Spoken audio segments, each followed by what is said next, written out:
ভালোবাসা কি শুধু একসাথে থাকার গল্প, নাকি দুটো আত্মার গল্প যারা সবচেয়ে কাছাকাছি এসেও একে অপরকে হারিয়ে ফেলে? একটা সময় ছিল যখন ভালোবাসা সোশ্যাল মিডিয়ার স্ক্রিনে নয়, বরং কাগজের চিঠি, ক্যাসেট টেপ আর রেডিওর শব্দের মধ্যে লুকিয়ে থাকতো। 2000 সালের শুরুর দিকে ঠিক এমনই এক সময়ে একে অপরকে হারিয়ে আবার খুঁজে পাওয়ার গল্প শুরু হয় মিসো আর হিয়নর। কিন্তু সময় কারোর জন্য অপেক্ষা করে না। যতবার ওরা একে অপরের দিকে এগিয়ে গেছে, ততবার সময় ওদের দূরে সরিয়ে দিয়েছে। কিছু মানুষ আমাদের জীবনে আসে, একটা ছাপ রেখে চলে যায়, কিন্তু তাদের ফিরে পাওয়া কি সম্ভব? টিউন ইন ফর লাভ শুধু একটা সিনেমা নয়, এটা অপেক্ষার গল্প।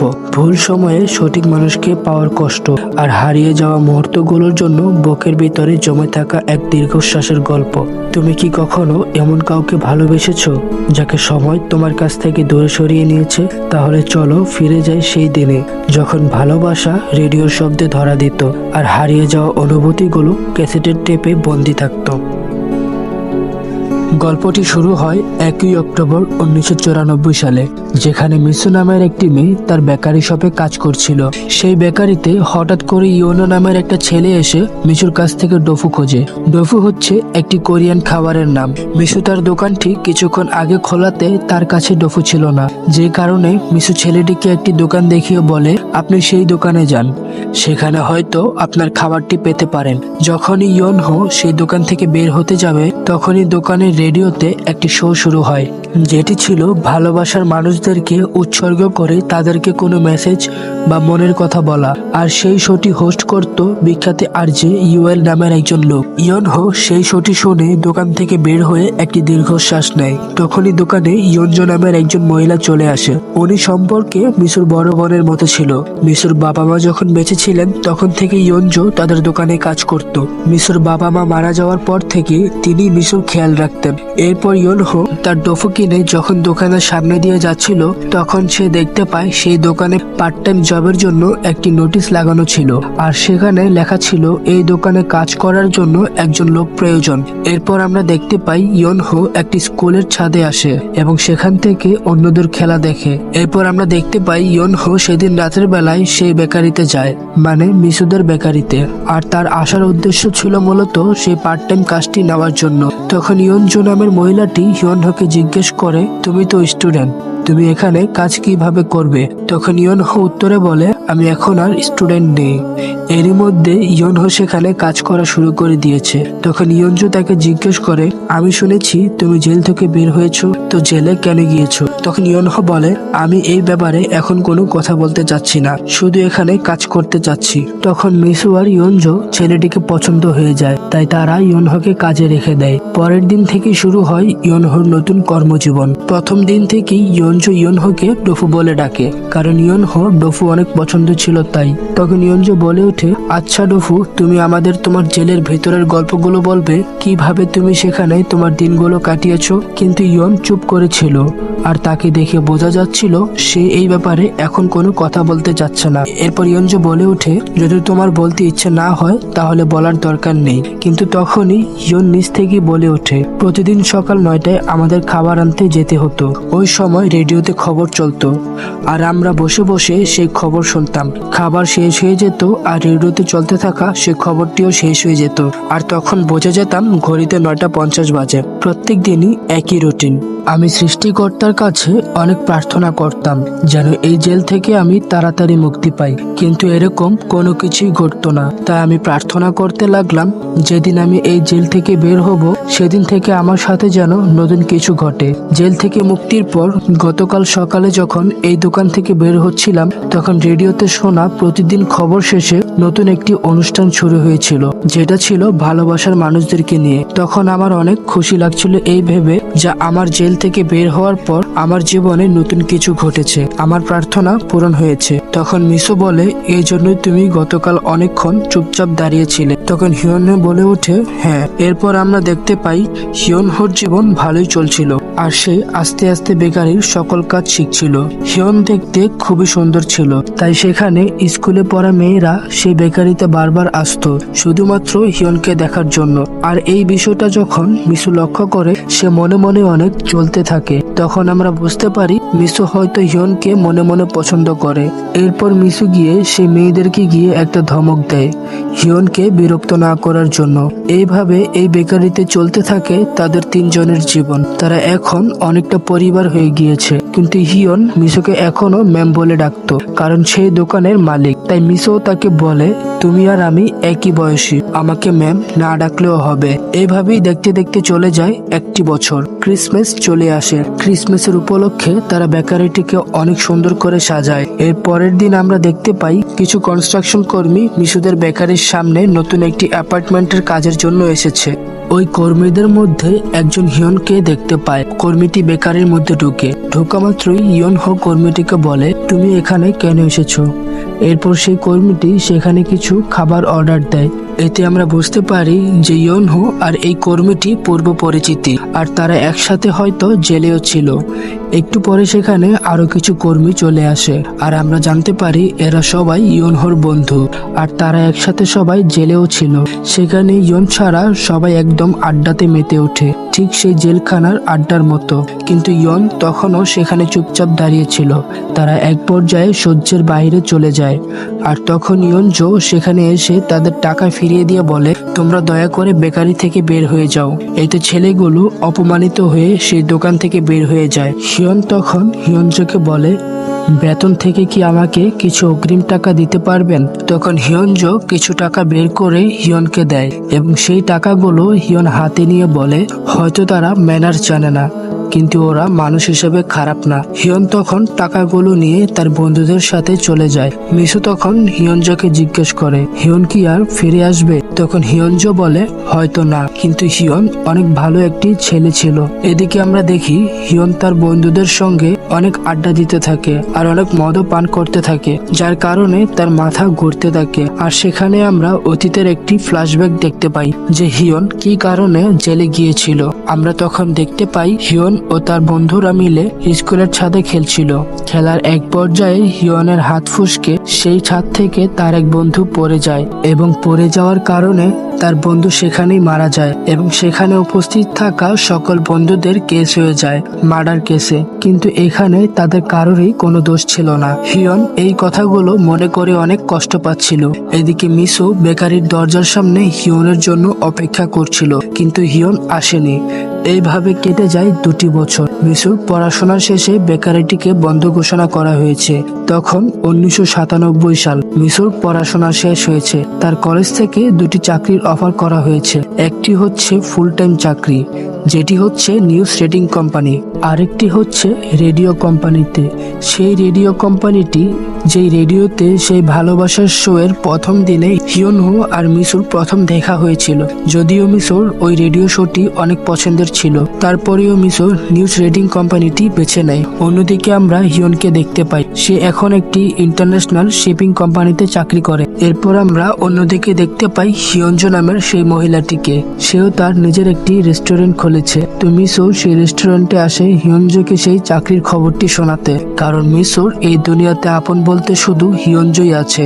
রাতের বেলায় মিসু তাদের সেই পুরনো বেকারির সামনে এসে দাঁড়ায় আর বলতে থাকে, মা, আমি চাকরি পেয়েছি, আর তোমাকে কথা দিচ্ছি তোমার এই শখের বেকারিটি আমি আবারও নতুন করে চালু করব। তখন হঠাৎ করেই পিছন থেকে কেউ একজন মিসু বলে ডাক দেয়। মিসু ঘুরে তাকায়, কিন্তু লোকটিকে প্রথমে চিনতে পারে না। কিন্তু হঠাৎ করেই মিসু জোরে বলে ওঠে, হিয়ন, তুমি এখানে কিভাবে? সেই দিনের পর আজ 2টি বছর পর তাদের আবার দেখা হয়েছে। হিয়ন মিসুকে বলে, আমি ওনাকে বাসায় পৌঁছে দিয়ে আসছি, তুমি প্লিজ ততক্ষণ আমার জন্য এখানে অপেক্ষা করো। হিয়নের কথা মতো মিসু সেখানে অপেক্ষা করতে থাকে। এরপর সেখানে হিয়ন কিছুক্ষণের মধ্যে চলে আসে। মিসু হিয়নকে বলে ওঠে, তুমি কেমন আছো? হিয়ন বলে, আমি ভালো আছি। তখন মিসু বলে, হিয়নজো তোমাকে অনেক মিস করে, সে এখন নতুন একটি রেস্টুরেন্টও দিয়েছে। হিয়ন তখন বলে, আমি ওনাকে অনেক মিস করেছি এবং তোমাকেও অনেক মিস করেছি। তখন মিসু বলে, চলো তাহলে কাল আমরা হিয়নজো রেস্টুরেন্টে যাই। তখন হিয়ন কিছুক্ষণ চুপ করে আসতে বলে ওঠে, আমি কাল মিলিটারিতে জয়েন হতে যাচ্ছি, আমার সেখানে ট্রেনিং এর জন্য যেতে হবে। তার মানে আজকের রাতটাই হিয়ন এই শহরে রয়েছে।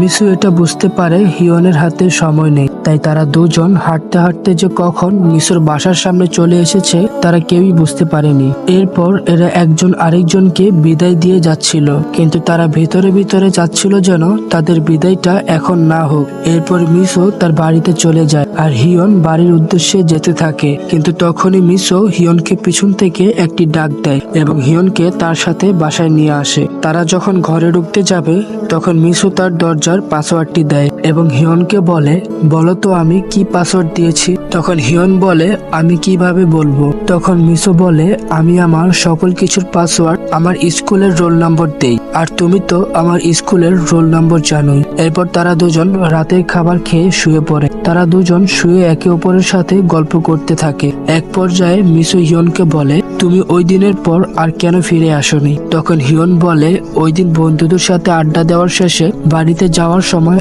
এক মাতাল লোকের সাথে আমার ঝগড়া হয় আর আমাকে আবারও সেই জেলখানায় নিয়ে যাওয়া হয়। জেলে বসে তোমাদের কথা আমার অনেক মনে পড়েছে। এরপর যখন জেল থেকে বের হই তখন লজ্জায় আর আমি তোমাদের সামনে আসিনি। এরপর হিয়ন ঘুমিয়ে যায় আর তখন মিসু তার কম্পিউটারটি চালু করে আর হিয়নের জন্য একটি ইমেল আইডি খোলে। এরপর দিন ভোরে হিয়ন যখন চলে যাচ্ছিল মিসু তখন তাকে সেই ইমেল অ্যাড্রেসটি দেয় আর তাকে বলে, তুমি যখনই সুযোগ পাবে তখনই এই ইমেল থেকে আমাকে মেল করবে। আমি তোমার ইমেলের জন্য অপেক্ষা করব আর আমি প্রতিদিন তোমাকে অনেক ইমেল পাঠাবো। যখন তুমি সুযোগ পাবে আমার সব ইমেলের উত্তর আমাকে দেবে। হিয়ন চলে যাওয়ার সময় মিসু তাকে জড়িয়ে ধরে, কিন্তু তারা একজন আরেকজনকে এখনো বলতে পারেনি যে তারা একজন আরেকজনকে ভালোবাসে। এরপর মিসু তার নতুন কাজে যোগ দেয় আর হিয়নও রওনা হয়ে যায় তার মিলিটারি ক্যাম্পের উদ্দেশ্যে। এরপর হিয়ন যখন সেই কাগজটি খুলে তখন সে দেখতে পায় সেখানে শুধু ইমেল আইডিটি দেওয়া, কিন্তু কোনো পাসওয়ার্ড লেখা ছিল না। এইদিকে মিসুরও হঠাৎ করে মনে পড়ে যায় সে তো শুধু ইমেল আইডিটি দিয়েছে, কোনো পাসওয়ার্ড লিখে দেয়নি। সে পুরো পাগলের মতো হয়ে যায়। সে কি করবে কিছুই বুঝে উঠতে পারছিল না, কিন্তু তারপরেও মিসু প্রতিদিন হিয়নকে ইমেল পাঠাতেই থাকতো।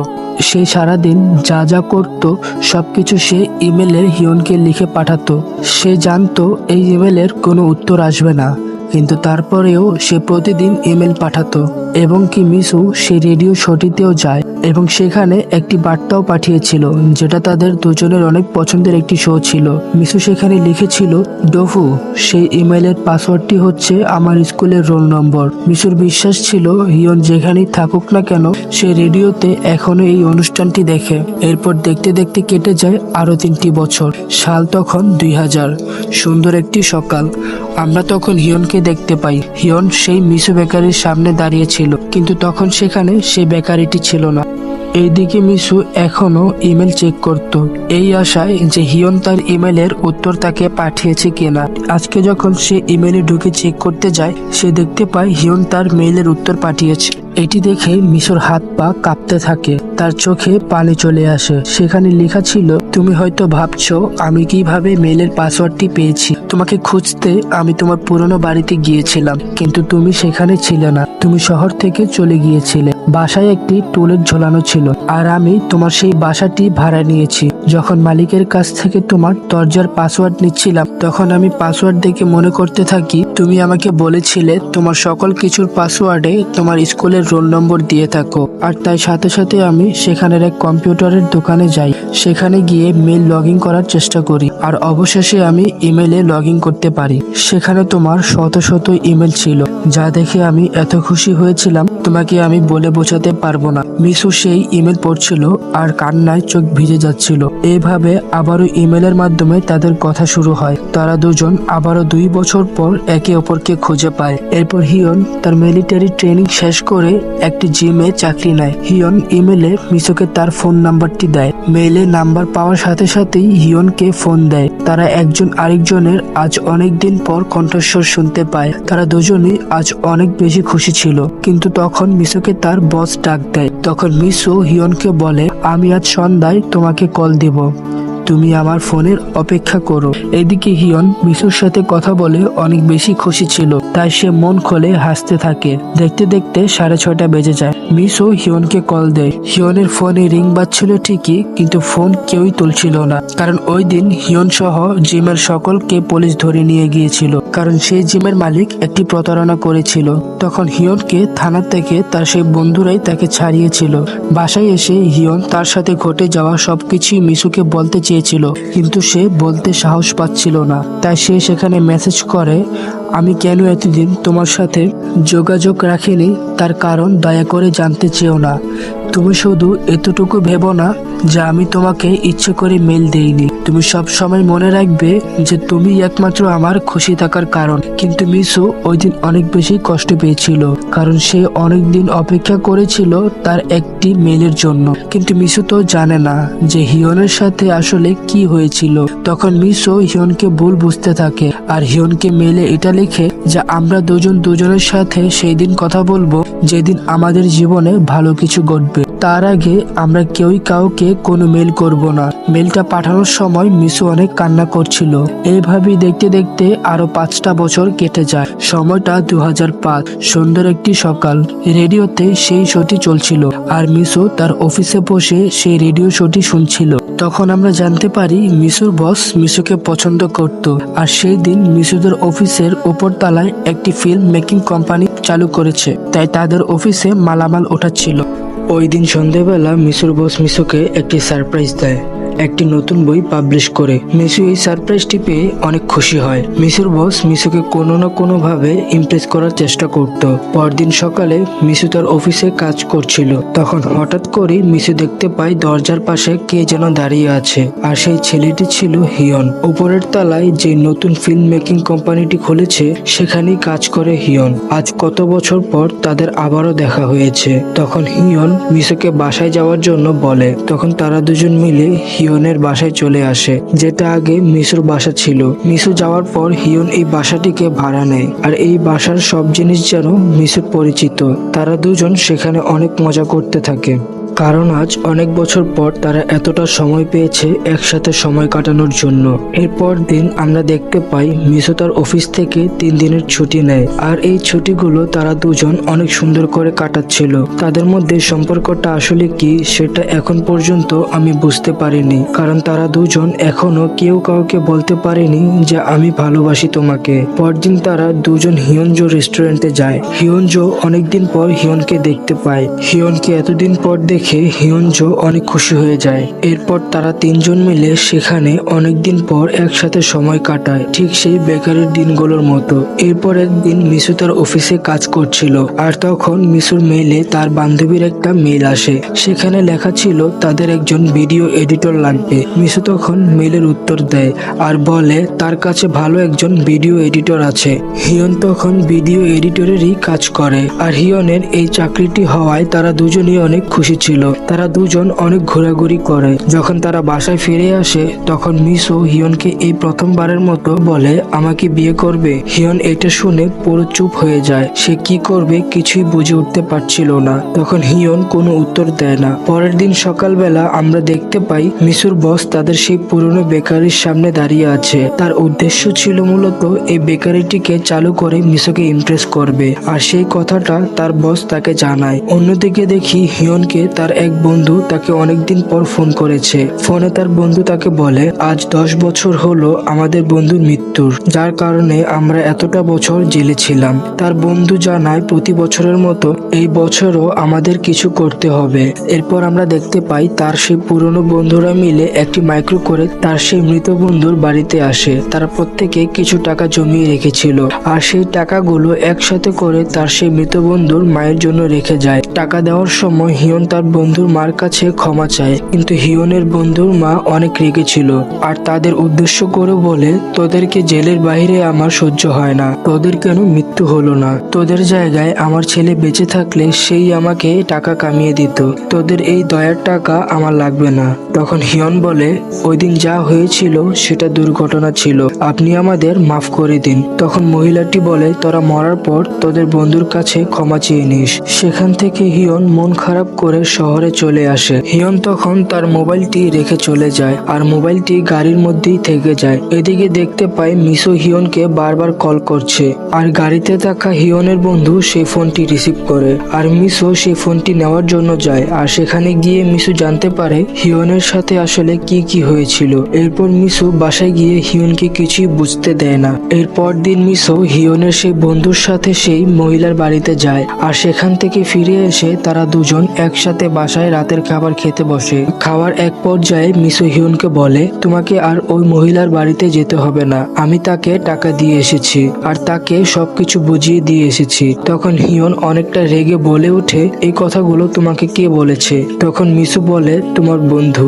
তখন হিয়ন উঠে সে বাসা থেকে চলে যেতে চায়। এতে মিসু তাকে বাধা দেয় আর বলে, তুমি কোথাও যেতে পারবে না। হিয়ন তখন বলে, আমি কিভাবে এখানে থাকবো বলো? আমি সবসময় একটাই প্রার্থনা করতাম, যেন আমি পৃথিবীর একটা মানুষের কাছে খুনি হিসেবে পরিচিত না হই, কিন্তু তুমি তো আমার সেই অধিকারটাও কেড়ে নিয়েছো। মিসু তখন হিয়নকে বোঝাতে থাকে যে আমি শুধু তোমার কষ্টটাকে ভাগাভাগি করতে চেয়েছিলাম। তখন হিয়ন বলে, আমি শুধু তোমাকে চেয়েছিলাম, আমি তোমাকে নিয়ে আমার অতীত জীবনটাকে ভুলে থাকবো। তখন মিসু বলে, তুমি কি আবারও আমার জীবন থেকে হারিয়ে যাবে? তখন হিয়ন বলে, জানি না, কিন্তু আমি আর কখনো ফিরে আসবো না। এই বলে হিয়ন সেখান থেকে চলে যায় এবং হিয়ন সেখান থেকে তার সেই বন্ধুর কাছে যায় যে সবকিছু মিসুকে বলেছিল। সেখানে গিয়ে হিয়ন তার বন্ধুকে বলে, তুই কেন ওকে সব বললি? তখন তার বন্ধু বলে, আমরা সবাই একসাথে জেল খেটেছি, কষ্টও করেছি, কিন্তু তুই এখনো তোর অতীতকে ভুলতে পারছিস না, তাই আমি সবকিছু তোর জিএফ কে বলে দিয়েছি। তখন তাদের মধ্যে ঝগড়া শুরু হয় আর সেখান থেকে হিয়ন সেই হিয়নজো নামের মহিলাটির দোকানে যায় আর তাকে গিয়ে সব খুলে বলে। হিয়নজো তখন হিয়নকে বোঝায় হিয়ন মিসুর জীবন থেকে বারবার হারিয়ে গিয়েছে আর সেই দিনগুলো মিসু কিভাবে কাটিয়েছে সেইগুলোই হিয়নজো হিয়নকে জানায়। হিয়ন তার ভুল বুঝতে পারে আর সে বাসায় ফিরে আসে মিসুর কাছে, কিন্তু এসে দেখে মিসু সেখান থেকে চলে গিয়েছে। পরদিন সকালে হিয়ন মিসুর অফিসে যায়। সেখানে গিয়ে দেখতে পায় অফিসটি আর সেখানে নেই। তখন সেখানে হিয়ন মিসুর বসের গাড়িটি দেখতে পায় আর হিয়ন তখন তাকে গিয়ে জিজ্ঞেস করে, আপনি কি মিসুর ব্যাপারে কিছু বলতে পারবেন, সে এখন কোথায় আছে? তখন মিসুর বস বলে, আমি জানলেও বলবো না, কারণ মিসু তোমার থেকে বেটার ডিজার্ভ করে। এটি বললে মিসুর বস গাড়ি নিয়ে সেখান থেকে চলে যায় আর হিয়নও সেই গাড়ির পিছনে দৌড়াতে থাকে। এদিকে মিসু তার বসের জন্য অপেক্ষা করছিল। তখনই সেখানে গাড়ি চলে আসে। মিসু গাড়িতে ওঠার সময় সে শুনতে পায় তার নাম ধরে কেউ তাকে ডাকছে। সে তাকাতেই দেখতে পায় সেটা হিয়ন। মিসু তাকে দেখেও ইগনোর করে গাড়িতে উঠে যায়। গাড়ি চলতে থাকে, কিন্তু হিয়নও থামার নাম নেয় না, সেও গাড়ির পিছনে দৌড়াতে থাকে। এদিকে মিসু গাড়ির মধ্যে বসে কাঁদছিল। তখন তার বস তাকে জিজ্ঞেস করে, আমি কি গাড়িটি থামাবো? তখন মিসু বলে, হ্যাঁ। মিসু তখন গাড়ি থেকে নামে। এদিকে হিয়নও দৌড়াতে দৌড়াতে মিসুদের গাড়ির সামনে চলে আসে। মিসুকে দেখে হিয়ন কান্না করে দেয় আর তখন হিয়ন মিসুকে জড়িয়ে ধরে আর মিসুকে বলে, আমি তোমায় ভালোবাসি। কিন্তু মিসু তখন চুপচাপ ছিল। তখন মিসু কান্না কান্না ভাব নিয়ে বলে, তুমি দয়া করে আমার পিছু নিও না, তোমার কষ্ট হবে, তুমি দয়া করে চলে যাও। এটি বলে মিসু গাড়িতে চলে যায় আর সে অনেক কাঁদছিল। অন্যদিকে হিয়ন সেখানে দাঁড়িয়েই কান্না করছিল। গাড়ি সেখান থেকে চলে যায়, হিয়ন তখনও সেখানে দাঁড়িয়ে ছিল। এরপর আমরা দেখতে পাই মিসু চুপচাপ বসেছিল, সে খুবই মন খারাপ করে বসেছিল। এরপর আমরা সেই রেডিও স্টেশনটি দেখতে পাই। সেখানে হিয়ন চলে আসে আর তখন সেখানের আরজে হিয়নকে জিজ্ঞেস করে, তোমার কি কোনো ভালোবাসার মানুষ রয়েছে যাকে তুমি কিছু বলতে চাও? অন্যদিকে মিসু তার অফিসে বসে সেই রেডিও শোটি শুনছিল আর তখন আরজে সেইখানে বলে ওঠে, আমার সামনে যে ছেলেটি দাঁড়িয়ে আছে সে মিসু নামের একটি মেয়েকে প্রচন্ড ভালোবাসে আর সে ভুল বুঝে তার জীবন থেকে চলে গিয়েছে। আর তখন আরজে বলে, আমরা সবাই প্রার্থনা করি যেন সেই মেয়েটি আবারও তার জীবনে ফিরে আসে। মিসু এই শোটি শুনে নিজেকে আটকে রাখতে পারে না। মিসু অফিস থেকে বের হয়ে দৌড়ে সেই রেডিও স্টেশনের সামনে এসে পৌঁছায়। তখন সে দেখতে পায় হিয়ন সেখানে কাজ করছিল আর তখনই হিয়ন মিসুকে দেখতে পায় যে মিসু দাঁড়িয়ে আছে। আর এখানেই এই মুভিটি শেষ হয়ে যায়।